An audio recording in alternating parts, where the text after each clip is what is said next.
Welcome to the podcast. We Do Recover with Jared Miller, your host. And I'm Dr. Terry Sellers, your co-host. This is a podcast about addiction, but more importantly, about recovery. We want to talk about what successful recovery can look like. Brought to you by Steps Recovery Center and the St. George Hilton Garden Inn.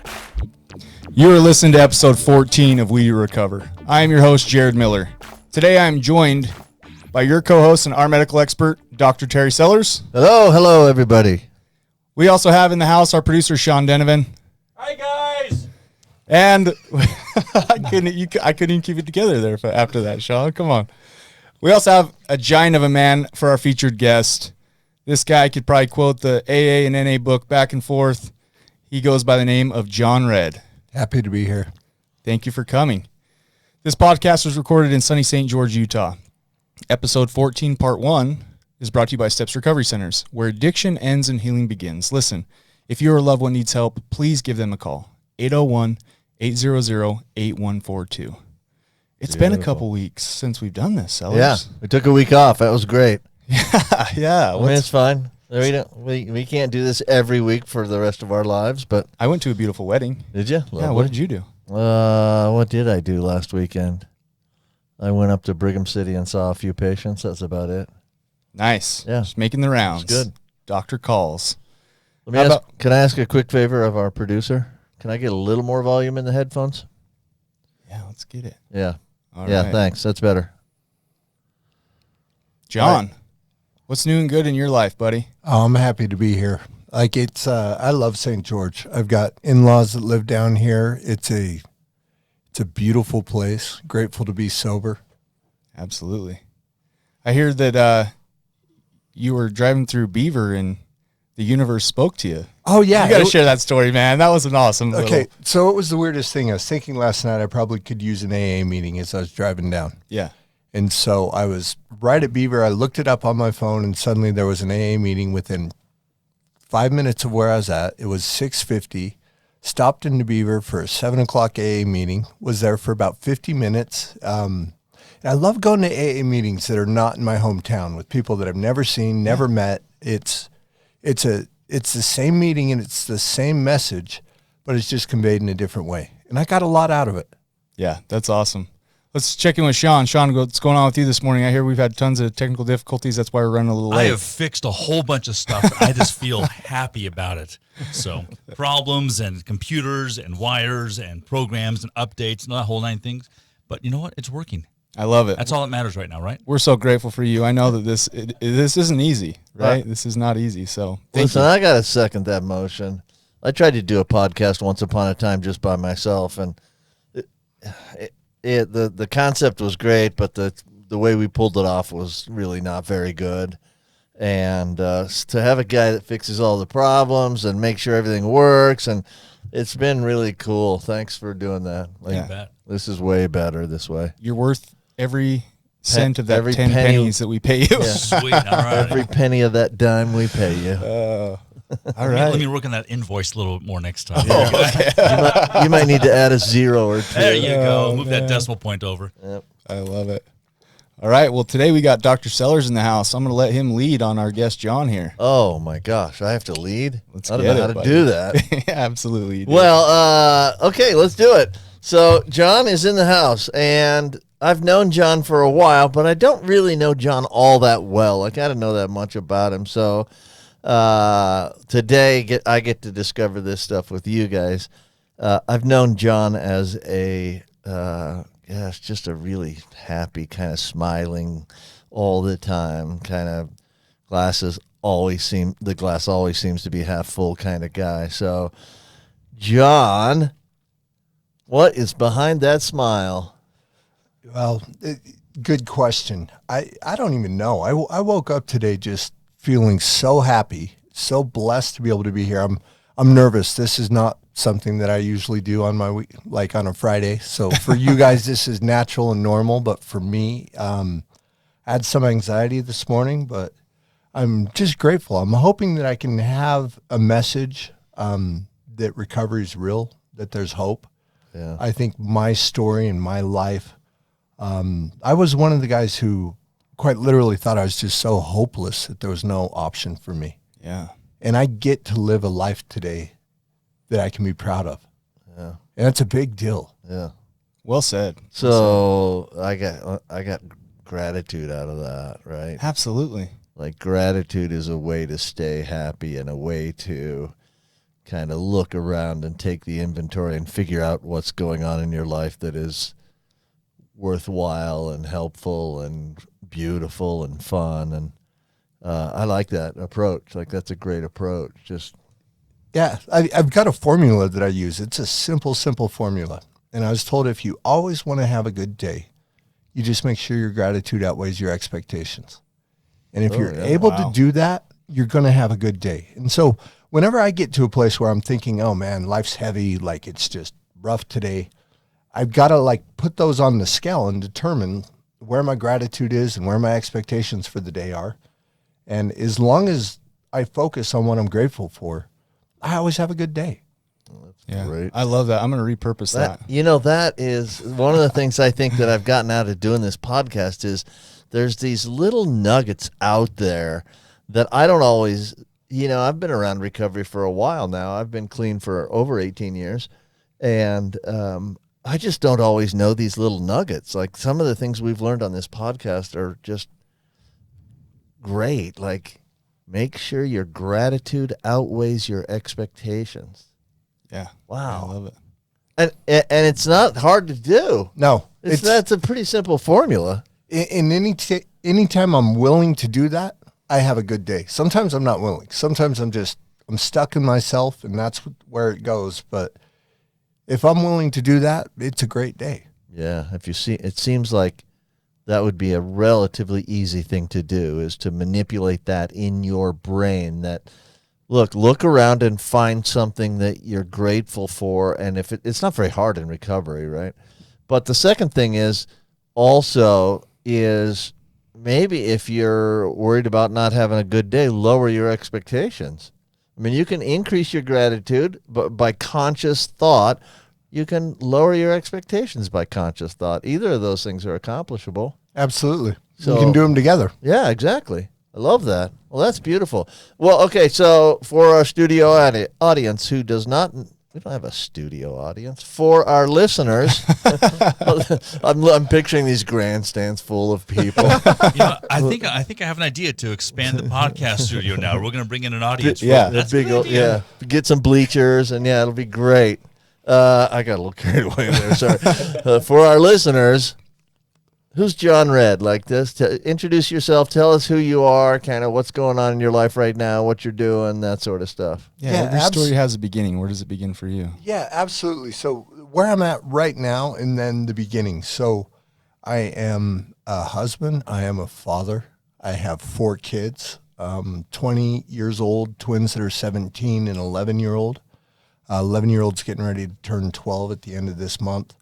I've been married 23 years to an absolutely amazing woman. I am an employee today, so I get to work in recovery, and I absolutely love that. I love having the opportunity to help people and to hopefully get them, give them some hope and let them know that it's possible. And I really get to live this life today that's kind of beyond my wildest dreams. Like I never thought that I could just wake up and be happy and be content to where I'm at. Yeah, I love that. That's beautiful. So tell me your kids' names. Andrew, he's the oldest. Okay, I have an oldest named Andrew. Nice. Yeah, Yeah. Great minds. yeah. Well, or something. Yeah, Fate. something. Fate. Yes, fate. Fate's probably better there, more appropriate. Twins are Molly and Charlie, so boy and girl. Sweet. And then the youngest, his name's Cash.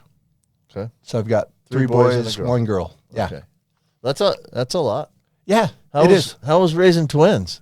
You know, it was a lot of work. Yeah. It was an absolute lot of work. And it's not that Let's be honest, you didn't do any of the work. Your wife did it all. But Oh, yeah, it's she's- still a lot of work. I mean, I cheered when I was around. I like it. But she, yeah, it's a lot of work, and they become easier, but it's still different. The struggles just change. So now it's figuring out who's driving what and where they are at night and when they're going to be home. But I've been super blessed. I have some Like, I think every parent says this, but I probably have the most amazing kids in the world. You do. Yeah, I do. I know I do. Yeah, you probably do. So Sadly, so do I. yeah, exactly. And so for me, it's like I just look at the people they've become and who they are, and man, I just can't help but love them. Like they're just incredible people. So and I wish I could take credit for it, but I really can't. Like they kind of figured out how to become that way on their own. Yeah. Again, just you feel a little bit of gratitude there for just being able to be around people, right? Yeah. I love that. Okay, take us back. Where are we at? Where'd you start? Okay, where'd I start? Yeah. So I'm the oldest of 6 kids. Okay. There were 5 boys in a row. I grew up in Farmington, Utah, more or less, from the time I was 8. We lived in France for a couple years when I was younger and traveled a little bit East Coast, but from 8 on, I lived in Farmington. Probably the best way to explain it was I was just a kid who was always anxious. Is Farmington just like France? No? It's like one Twilight Zone to another.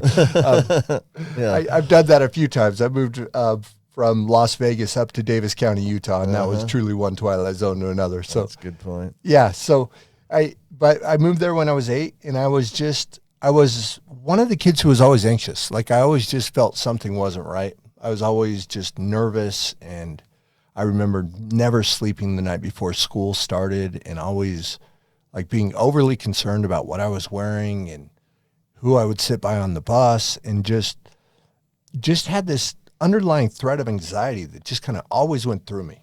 Was it like a sense of a type A personality, John, or was it more than that?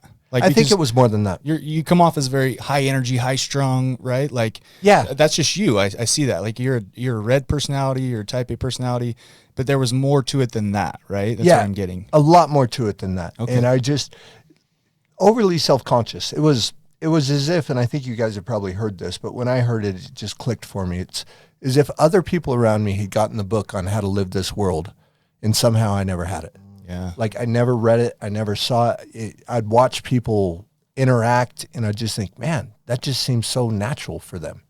Where for me, it always felt pressured, and I overthought everything. And so that was kind of who I was growing up. And then for me, kind of what started this whole process for me, and the first part of what got me here is at the age of 14, I had a friend come over, and he brought over some Smirnoff mini bottles.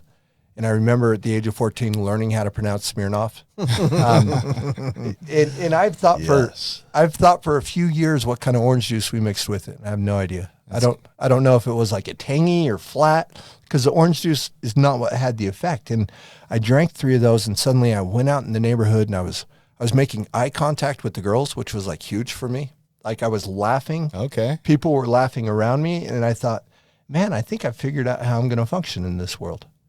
So the alcohol kind of pushed down that anxiety, and you were able to socialize and slow Absolutely. down the crazy, out of control thoughts in your head. Absolutely. But I had this cognitive dissonance that was going on at the time too, in that my dad had just been called to be the bishop. Like I was in a fairly religious household, and I thought, oh man, well, maybe the way I'm going to function in this world is also what's going to take me down. Ooh.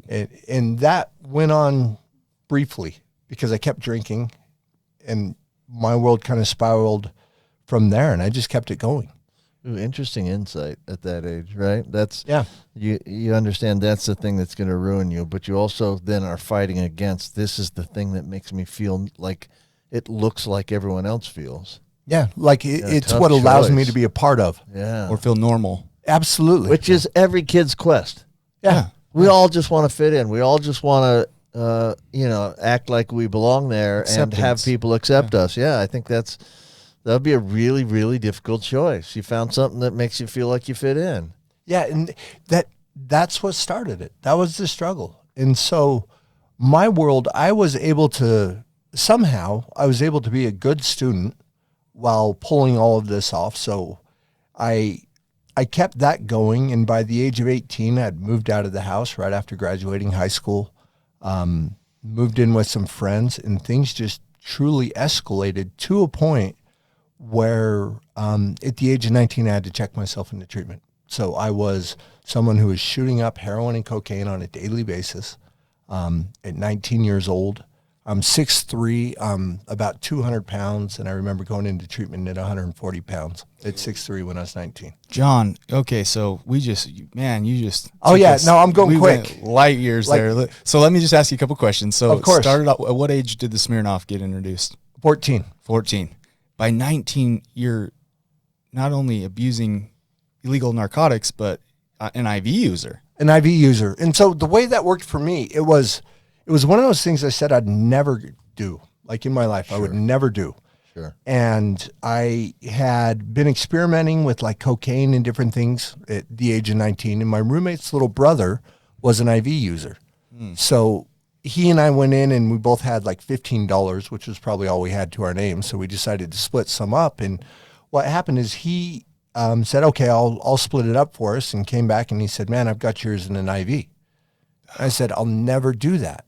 And he said, look, he goes, there's nobody that gives me more crap about doing this than you. He said, if you do this, I'll listen to you. But he goes, you don't understand what it's like for me to not do this. And I thought, well, I'm a guy with amazing willpower, so I can do this, show him it's not going to work. And what happened for me is I felt like if on a scale of 1 to 10, if like the greatest like high sensation that I had had in my life was an 8 or 9, suddenly I did something that took me to a 15.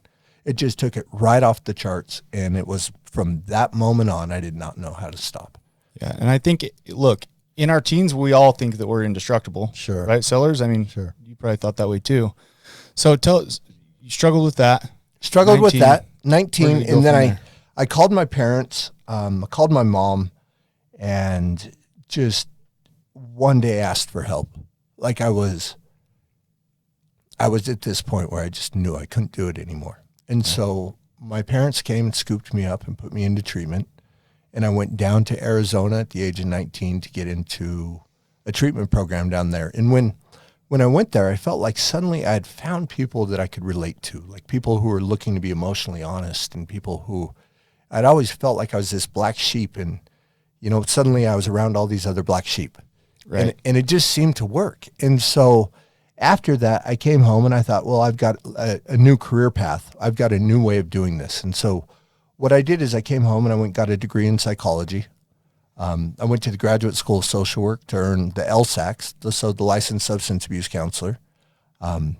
Got married, and decided when I got married that I could use more education. So I went to the Y and got an MBA, and decided I was going to take a totally different career path, because at the time I thought, Hold on. yes, Go Cougars. Okay. For those of you that Let's keep don't going. understand the word, the why, he's talking about Brigham Young University here in Provo, Utah. in my undergraduate, and the social work was from the U. So I know, isn't love that this crazy? guy. Like You're like a mix of me and Sellers. I'm a Yeah. hardcore Utes fan. He's a diehard BYU fan. Oh yeah, I'm a pretty hardcore Utes fan too. I had a lot more fun at that school. So when I went and got my MBA, I was married. I was just there at nights. It was just showing up for academics. So I went there and got an MBA, and then decided to get into medical sales. So I just completely switched career paths. I had one counselor as I was going through and I was getting my LSAC, and he was a guy that I really connected with, but for some reason I felt like the way that I'd seen how he was doing his world and how he was interacting with people, that being a counselor was chewing up a piece of him that he was never getting back. Okay. And he'd just become really jaded, and I thought, man, I don't want to become that guy. Yeah. So I thought I'd just take a different career path, and it was more financially like viable as well. Like Sure. getting into medical sales paid, Sure. paid a whole heck of a lot more. Yeah. So just to kind of recap, you went into treatment at 19, Yes. got out, and were flying straight, doing great. Yeah. You mentioned you got married. Life was good. Yeah. During that time, did you catch yourself ever slipping up? Was there Yeah. any relapses? Were There you just were. like pretty diehard? Yeah. There were. So I drank occasionally through college. I always, my justification for it was that, I'm not shooting up. I'm not using heavy drugs. I went to treatment when I was 19, so I was pretty convinced I wasn't an alcoholic at the time. Sure. And I was able to maintain and manage through college to a point where I still got really good grades. It was never anything that spun out. And when I decided I was done, I just was done. Got you. So got married in the temple, like cleaned up just in all impressive. aspects. Yeah. Pretty impressive. And married my wife. She, like I said earlier, she's an amazing woman. And then we started our family. That's awesome. Yeah. Yeah, that's So I want to go back on a point a little bit, though. Yeah. Your reaction to Smirnoff was such that if you look back on it now, you found something that made you fit in and feel normal and feel like maybe that was a solution to some of your problems. Absolutely. Like, the reason I want to go back and point that out is that is a sign for people. Like, people need to recognize when you have that sort of reaction to any chemical substance that you can put into your body, that's a really, really strong warning sign that you may run into problems. Yeah. Huge red light right there. Yep. And so what happened next to my life, like I've got a very specific day that I remember in my life, which was St. Patrick's Day of 2003. My clean date. St. Is it really? Patrick's Day, yeah. Awesome. Wow. Which means I'm not an alcoholic, by the way. Congratulations. Because alcoholics get clean the day after St. Yes, Patrick's of Day, course. not that day. Absolutely. And so what happened in my life is I had graduated my master's program in 2002. I was moving down to Las Vegas. Wait a sec. Don't tell me this is going to be St. Patrick's Day 03. Yeah, so I'm telling you what happened in 2003. I know, but that's exactly my clean date. Okay. It's St. Patrick's Day of 03. Okay, yes. Wow. Well, so 2 days you and I will not forget. So St. Patrick's Day of 2003. I'd gone into the doctor to just get like some blood work done because we were moving, and saw the family doctor. And I got a call the night of St. Patrick's Day of 2003. It was 5:45 at night. I was out in front of my house working on the yard, and the doctor called and said, "Hey, we got the blood work back, and the results came back, and they're suspicious." Now, Doc, you know what suspicious means. I had no idea what suspicious means. So I just said, "Okay, cool. What does suspicious mean?" And he said, "Well, you've got cancer." And he said, "I need you to come in tomorrow morning. I've cleared my schedule." He goes, "I'm concerned." He goes, "You've got thyroid cancer, but it looks like it's metastasized through all your lymph nodes." And at this point, I had a 2-year-old son. My wife was 7 months pregnant with our twins. And I went into the doctor's appointment the next morning. And when I tell you, when I was 14, kind of that anxiety and that unease that I always had, oh yeah. it was hyper at that point. Like I didn't sleep that night. I didn't know what I was going to do. And I remember going into the doctor's appointment, and I remember asking him what we're looking at. And he said, "You've got thyroid cancer. It's metastasized through the lymph nodes in your neck. We don't know where else it is. We've got to get you in for surgery immediately." And I remember asking him like what the prognosis was and what we're looking at. And he said, "Well, it's stage 4. He said, worst case scenario, 6 months. And then I sat and talked with him for another 30 minutes. And what happened is I don't remember what else was said in the 30 minutes. Yeah, sure. wow. I remember him saying 6 months. And after the 6 months, I just panicked. Yeah. Absolutely. I couldn't even imagine. Can't Yeah. blame you. Hey, we're running a little bit short on time in this first segment. We'll get back to this at the second segment. Yeah, thank you for sharing that with us. I'm sure that has a big part of This your life is- in recovery, because obviously we know that you made it through that. Yeah. Well, wait, don't tell him he made it through. Yeah. Oh, This I is the might okay. be alive. I this might is not. the big cliffhanger at the end of the first segment right here. He could be talking to us right now, or it might be a hologram. We're not sure which. Yeah. More to come. Yeah, More to come. exactly. Hey, thanks for sharing that. We're going to go to break, and we'll be right back.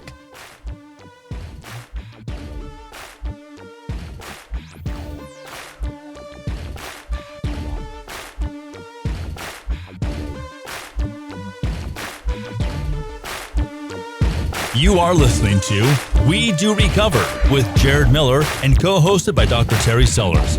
We'll be right back after this short break with more of We Do Recover with Jared Miller, sponsored by Steps Recovery Center and the Hilton Garden Inn. I'm Desmond Lomax, one of the clinical executives here at Steps Recovery, and once you become in the Steps family, you're just a part of the Steps family. A lot of us have overcome substances, overcome addiction, and now we're able to help other people. Second of all, we're also going to help you in a way where you can afford to be helped. Third of all, we're going to give you the same quality that many organizations are charging 2 to 3 times, and it's more about you than it is about our organization. We welcome you back to We Do Recover with Jared Miller, co-hosted by Dr. Terry Sellers. Brought to you by Steps Recovery Center and the St. George Hilton Garden Inn. And now with part 2 of our podcast, Jared Miller and Dr. Terry Sellers. Welcome back to We Do Recover, episode 14, part 2. We have our featured guest, John Redd. He's sharing his amazing life in recovery. He shared with us some of the depths of where his addiction took him. And he's also led up to a point in his life where he found out he had cancer. Yeah. I can't even imagine that. This is a great cliffhanger and story so far. We'll get back to it. So just so you guys know, episode 14, part 2 is brought to you by the Hilton Garden Inn, St. George. It's always sunny and bright at the Hilton Garden Inn, St. George. If you're traveling through southern Utah, go ahead, give them a Google search. Just type in Hilton Garden Inn, St. George, Utah. They have amazing amenities. Yeah. I stayed there last night. Yeah. John stayed there last night. I photobombed John this morning. I would not. My room was beautiful and comfortable. I didn't sleep all that well, but I don't think that's the Hilton Garden Inn's fault. I think I just didn't sleep that well. How about you? Yeah, I loved it. It was clean. It was comfortable. The bed was super comfortable, more comfortable than my mattress at home. So sweet. Yeah, they're good to us for sure. So we love those the Hilton guys. Garden Inn. Yep. Mm-hmm. All right, so let's get back to it. So we were left at the end of segment number 1. We were left with John Redd sitting in a doctor's office. He has just been told he has stage 4, and I have a bunch of questions about that, but they're way too medical and technical for me to get into. But I'm confused how they knew it was stage 4 with just neck lymph nodes, because I don't think that's stage 4. They must have known something else or thought something else at least. But anyway. Cancer gets staged based on sort of where it is and how aggressive it is, and stage 4 is the worst stage of cancer you can have. So here we are. You're just been told you have stage 4 thyroid cancer. Take us from there. Yeah, I'm 28 years old. I just graduated the master's program 6 months earlier. I had gotten a new job. We were really excited to move to Las Vegas, and I had a son who was getting ready to turn 3 in a month, and my wife was 7 months pregnant with our twins. Wow. And I remember leaving the doctor's office thinking, man, I don't know what I'm going to do.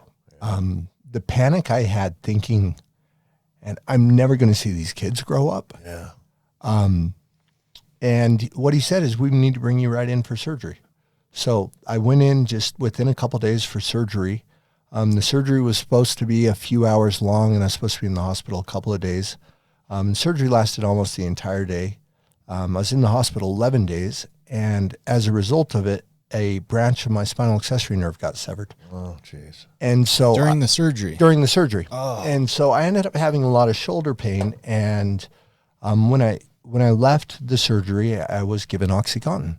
Oh, yeah. And I had thought, so this was 2003, and I got sober in 2017, and I have thought for the past 3 years how much pain I was in at that time, and I do not remember.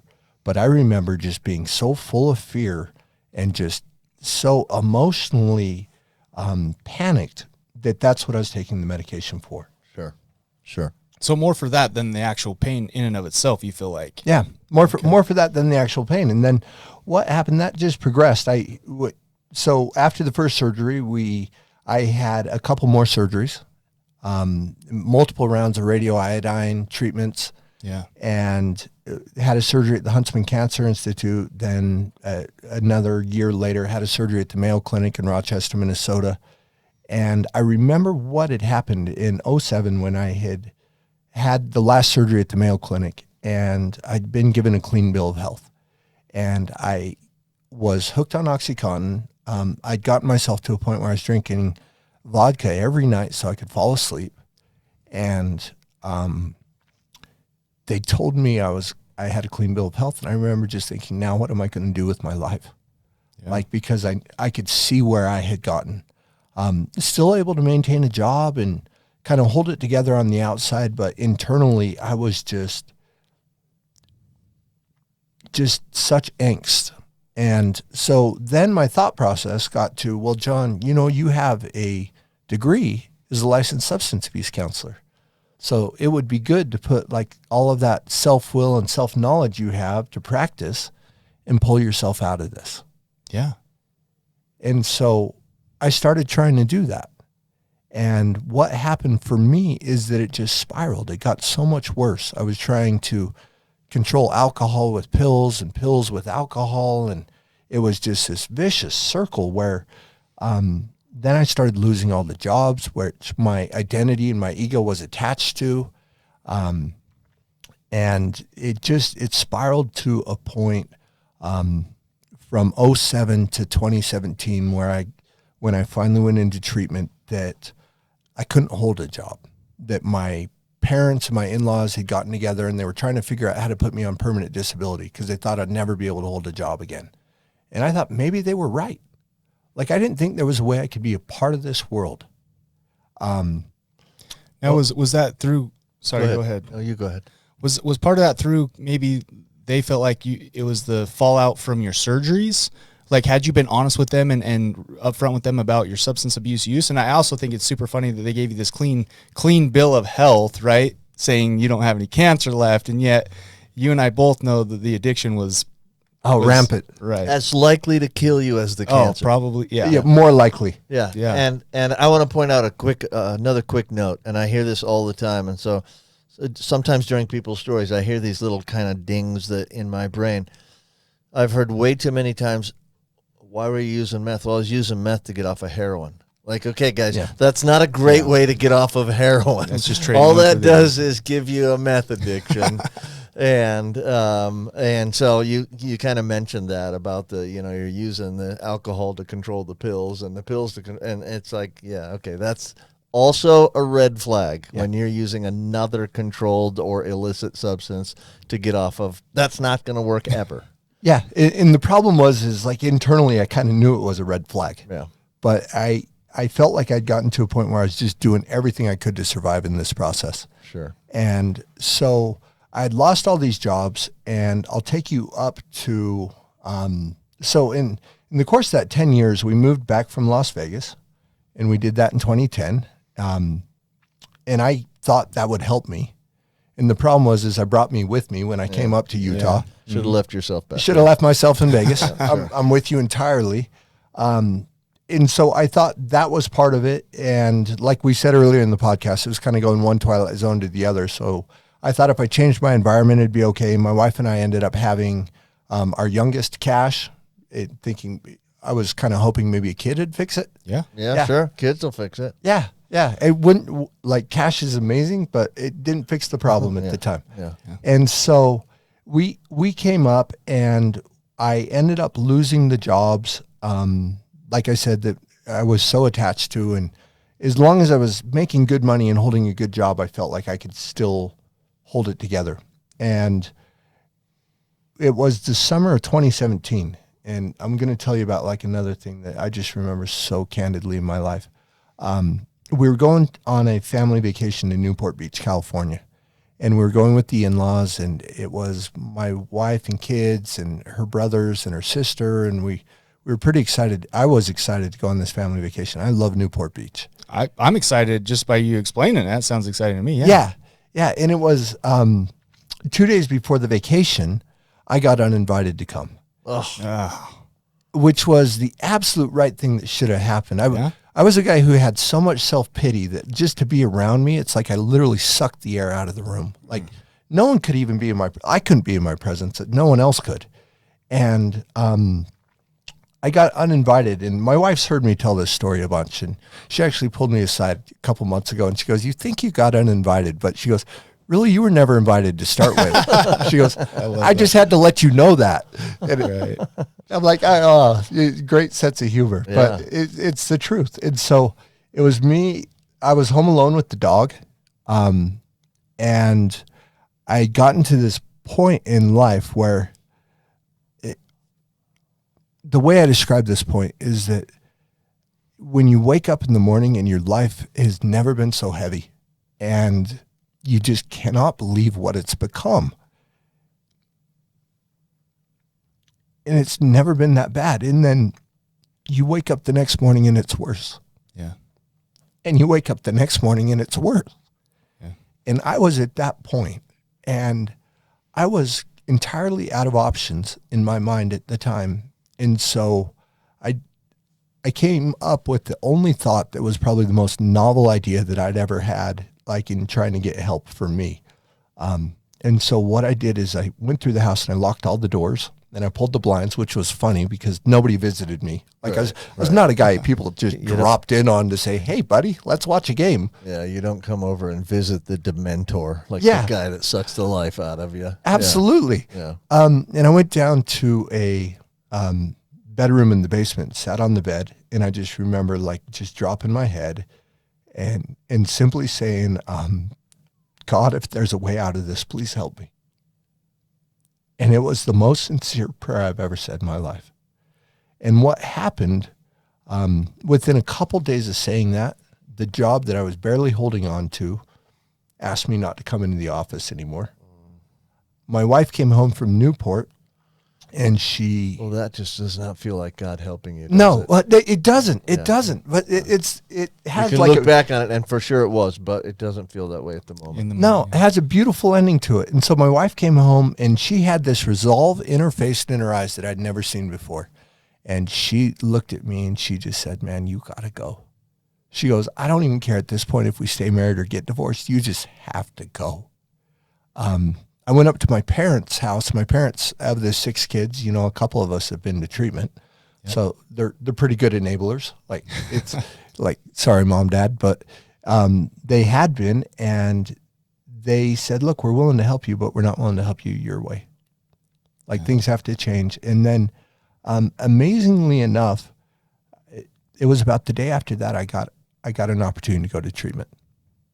And I now am somebody I just have this firm belief in looking at my life that sometimes when I feel like my world's falling apart, it's God's way of bringing it together.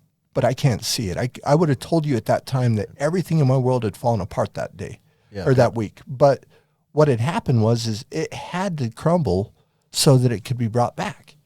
But I couldn't see it at the time. Yeah. Right, you're trying to hold on to everything that's crashing down around you, and God's going like, let it fall. We're going to rebuild a different version. Right? Absolutely. Yeah, like what just happened? I just asked God for help, and then suddenly I lost the job. Like that's not God all part helping of me, is it? No, not the way I wanted. Right, exactly. Yeah, I just kind of wanted Which all is- this disease to be removed. Which is the insight your parents had, not the way you wanted. Yeah. Right? Yeah, absolutely. Awesome. And so I went into treatment, and I got into treatment, and again, I had an experience like I had when I was 19, and that just the people I was with, and I think there's a few things. One of the things that made a huge difference for me is I think some people go to treatment to get clean, and I went to treatment to take out the garbage. Yeah. So I went in there just Love that. like it didn't matter what it was. It didn't matter what they asked of me. I was willing to do it. Yeah. And there's something to be said about that camaraderie, right? That brotherhood, feeling close with people, feeling like you have things in common, you can share. It's definitely an amazing healing process for the environment Absolutely. that you're living in. Absolutely. And so I went to treatment, and I just had this thought that it didn't matter what I had to do. I was willing to do it to try to get my life back again. Yeah. To try to start it over. And so I went to treatment. After treatment, I got a job at Costco. Best job I've ever had. Like going from medical cells to stocking a shelf at 4 a.m. Humbling. Yeah. Yeah, but it taught me I could be employed again. Yeah. It taught me how to show up in the morning. Sense of value. Sense of value, sense of purpose. And I had great experiences from that. I got heavily involved in the 12-step program, and so got involved with the sponsor. Today I have sponsees. I go to meetings. And And again, it's that camaraderie. Yeah. Yeah.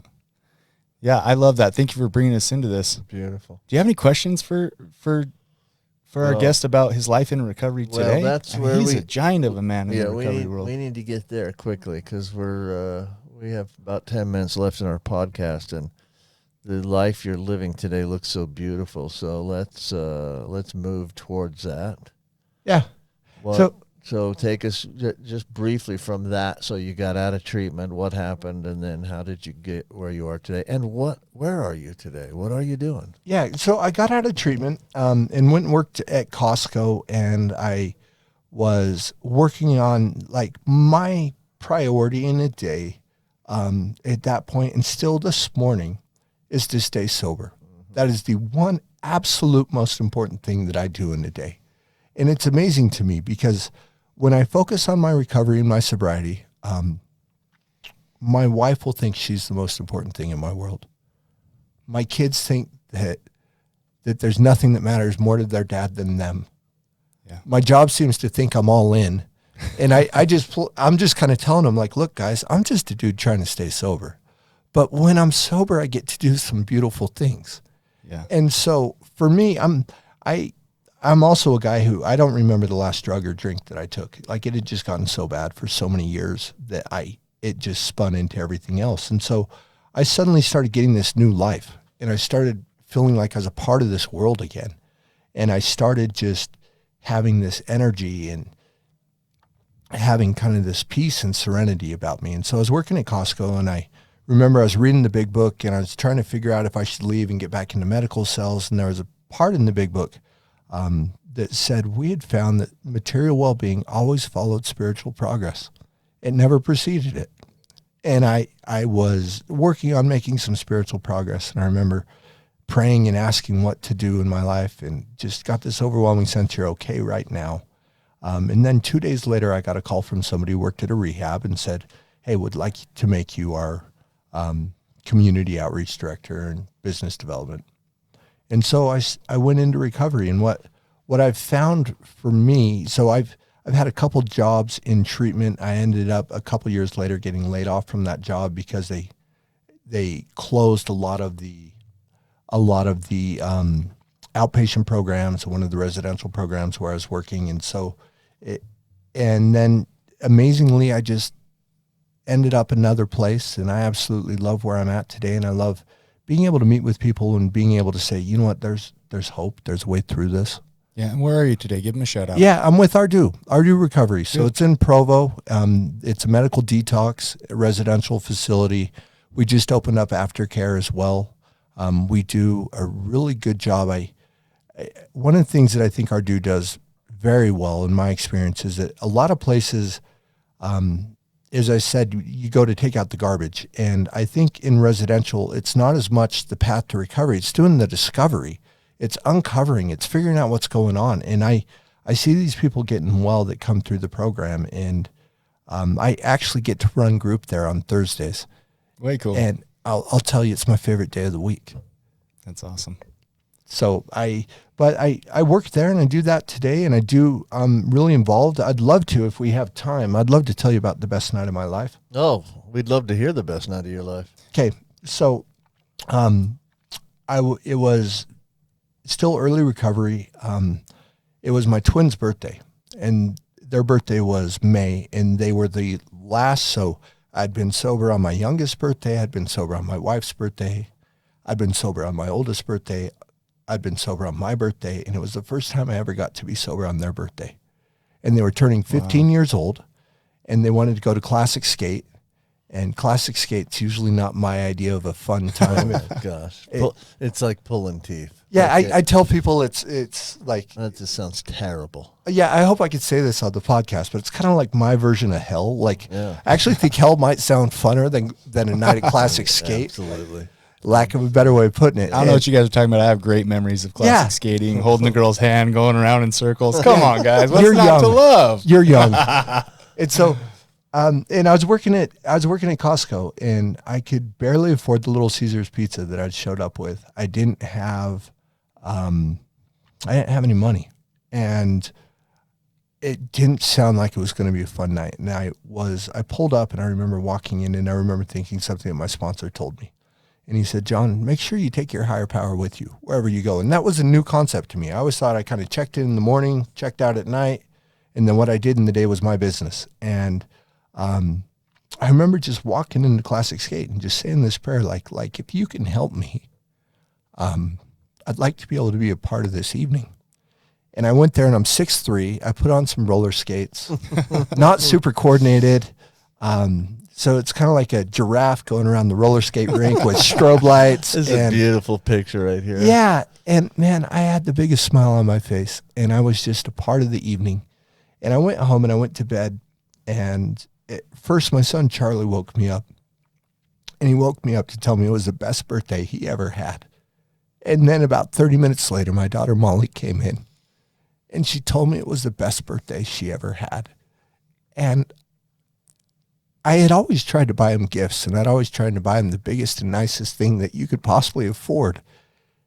And this was the first time I had an opportunity to be with them sober. And so I'm a guy who just loves sobriety because in sobriety, I get to do the things dads get to do. Yeah. And when I'm in my disease, it's not an option for me. I don't have that choice.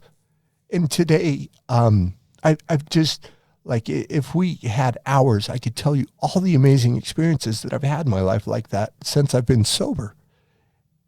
And they're things that I took for granted, but also, for me, they're things that I never thought it would be possible for me to have. I thought for the rest of my life, I was just going to die that way. I tried every way I could possibly think of to get out of it. I had a business degree around it, or a master's level degree around it. So I'd been educated and I thought I had a way through it. And it wasn't until I just surrendered and gave up that suddenly I started getting well. And so the whole theme for the first of the podcast was gratitude, but I just have so much gratitude today that I get to have the life I get to have. It's a huge deal for someone like me. Well, and two, I think that you affect people that you don't even realize or you don't always know, right? We all do when we carry that spirit, that message of hope, the message of recovery. So I got to tell you a little backstory on why I reached out to you and we set this thing up. I had a friend, which don't worry, sellers, I'm not going to give up his anonymity, okay? But what's his name? Yeah, I'm not going to tell you. So he was supposed to come on. And then the time came and he said, you know what, I wouldn't feel good about it. I'm kind of struggling.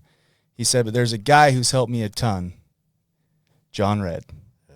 He said, check this guy out. He's an amazing guy. He has helped me through my struggles, and I would love for you to have him come on and replace me. So you're doing amazing things, man. I didn't even know that. Yeah.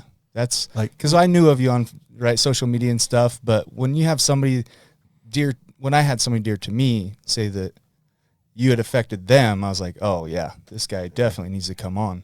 So thank you. Yeah. And you are a giant in recovery. Yeah, I don't even know if I can take credit for that. Like, by a lot of grace, I get a chance to be sober and useful today. And I attribute a lot of it to the 12-step program. There's my favorite promise out of the 12 by 12. Just real quickly, I'll tell you. It says that these 12 steps are a group of principles, spiritual in nature, which if implemented as a way of life will expel the obsession to use and will enable the sufferer to become happily and usefully whole. Yeah, it's amazing. And today in my life, I get to be happily and usefully whole as a result of just trying to be sober. Yeah. I want to touch on a point before we're close to out of time. We got a minute and 15 seconds, but take us out on this point, buddy. I want to touch on this point that you made that I think is so poignant that people don't always realize, and that is, I did the same thing with my kids. Like, I made a bunch of money when I was an obstetrician, but also was high a lot, and I bought my kids a whole bunch of stuff for their birthdays. Like, they got cool presents, they got really cool stuff. My kids didn't want that stuff. They liked the PlayStation 17. I mean, sure. But my kids wanted to see the giraffe on the roller skates. That's what our kids want. They want us. They want time. That's all they want. They They don't need the stuff we think we're buying them that's so important. I think that was a great point you made. And thank heavens we get to do that today. Yeah. John, that was beautiful. Such a beautiful story. Thanks for sharing that with us again. John's at Ardu Recovery. Really quickly, the phone number?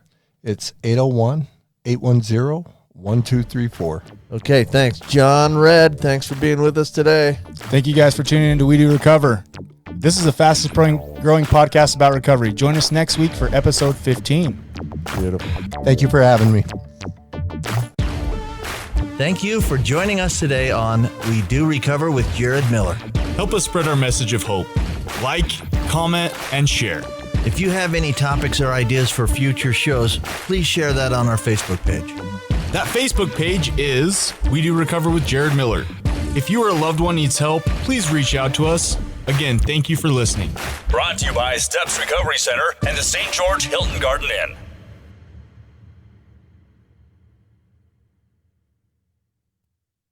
This has been a production from A Podcast Studio.